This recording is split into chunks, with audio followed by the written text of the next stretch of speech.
സംസ്ഥാനത്ത് വേനൽ മഴ തുടരുമെന്ന് കേന്ദ്ര കാലാവസ്ഥാ വകുപ്പിന്റെ മുന്നറിയിപ്പ്. ഇന്ന് മുഴുവൻ ജില്ലകളിലും മഴ ലഭിക്കുമെന്നാണ് വിലയിരുത്തൽ. എല്ലാ ജില്ലകളിലും അലർട്ടും പ്രഖ്യാപിച്ചിട്ടുണ്ട്. ഒറ്റപ്പെട്ടയിടങ്ങൾ ഇടിമിന്നലോടുകൂടിയ മഴയ്ക്കും ശക്തമായ കാറ്റിനും സാധ്യതയുണ്ട്. ചുട്ടുപൊള്ളുകയാണ് കേരളം. എന്നാൽ ഇതാ ആശ്വസിക്കാനുള്ള വകയുണ്ട്. കേരളത്തിൽ ഒറ്റപ്പെട്ട മഴയ്ക്കുള്ള സാധ്യതയുണ്ടെന്ന് കേന്ദ്ര കാലാവസ്ഥാ വകുപ്പിന്റെ റിപ്പോർട്ട്. പ്രധാനമായും കൊല്ലം, പത്തനംതിട്ട, വയനാട് ജില്ലകളിലാണ് മഴയ്ക്കുള്ള സാധ്യത. ഇന്ന് മുഴുവൻ ജില്ലകളിലും മഴ ലഭിക്കുമെന്ന് തന്നെയാണ് വിലയിരുത്തൽ. കൂടാതെ എല്ലാ ജില്ലകളിലും ഗ്രീൻ അലർട്ടും പ്രഖ്യാപിച്ചിട്ടുണ്ട്. ചിലയിടങ്ങളിൽ ഇടിമിന്നലോടുകൂടിയ ഇടത്തരം മഴയ്ക്കും മണിക്കൂറിൽ 40 കിലോമീറ്റർ വരെ വേഗതയിലുള്ള കാറ്റിനും സാധ്യതയുണ്ടെന്നാണ് പറയുന്നത്. ഇടിമിന്നൽ അപകടകാരികളായതുകൊണ്ട് തന്നെ പൊതുജനങ്ങൾ ജാഗ്രത പാലിക്കണമെന്നും അധികൃതർ മുന്നറിയിപ്പ് നൽകുന്നു.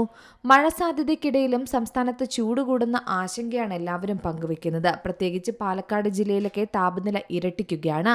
39 ഡിഗ്രി സെൽഷ്യസ് വരെ താപനില ഉയരാൻ സാധ്യതയുണ്ടെന്നാണ് നിലവിലെ കണക്കുകൾ. കൊല്ലം, പത്തനംതിട്ട, കോഴിക്കോട് ജില്ലകളിൽ 37 ഡിഗ്രി സെൽഷ്യസ് വരെ ചൂട് വർദ്ധിച്ചേക്കാം. സാധാരണയേക്കാൾ 2 മുതൽ 3 ഡിഗ്രി സെൽഷ്യസ് വരെ താപനില ഉയരാൻ സാധ്യതയുണ്ടെന്നും പറയുന്നുണ്ട്.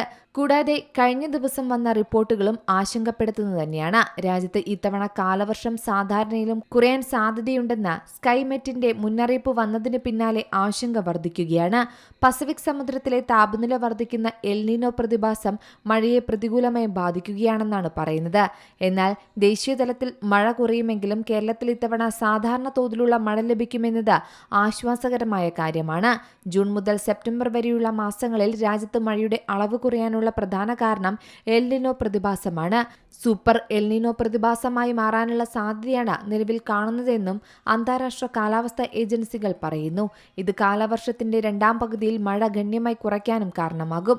അതേസമയം അറബിക്കടലിലെ അനുകൂല ഘടകങ്ങൾ കേരളത്തിന് തുണയാകുമെന്നാണ് പ്രതീക്ഷിക്കുന്നത്. കൂടാതെ കാലവർഷത്തിന്റെ ആദ്യഘട്ടത്തിൽ മികച്ച മഴ ലഭിക്കാനാണ് സാധ്യതയുള്ളത്. സമുദ്രത്തിന്റെ പടിഞ്ഞാറൻ ഭാഗത്ത് ചൂട് കൂടുകയും കിഴക്കൻ ഭാഗത്ത് കുറയുകയും ചെയ്യുന്ന ഈ അവസ്ഥ മഴമേഘങ്ങളുടെ രൂപീകരണത്തെ സഹായിക്കുമെന്നാണ് കരുതപ്പെടുന്നത്.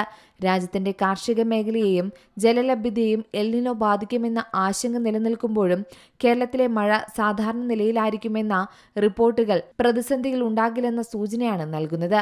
കേന്ദ്ര കാലാവസ്ഥാ വകുപ്പിന്റെ ഔദ്യോഗിക പ്രവചനം ഉടൻ പുറത്തുവരുമെന്ന് തന്നെയാണ് പ്രതീക്ഷ. News desk C Malayalam news. ഏറ്റവും പുതിയ വാർത്തകളും വിശേഷങ്ങളും വിരൽത്തുമ്പിലറിയാൻ സി മലയാളം ന്യൂസ് എല്ലാ ഡിജിറ്റൽ പ്ലാറ്റ്ഫോമുകളിലും ലഭ്യം.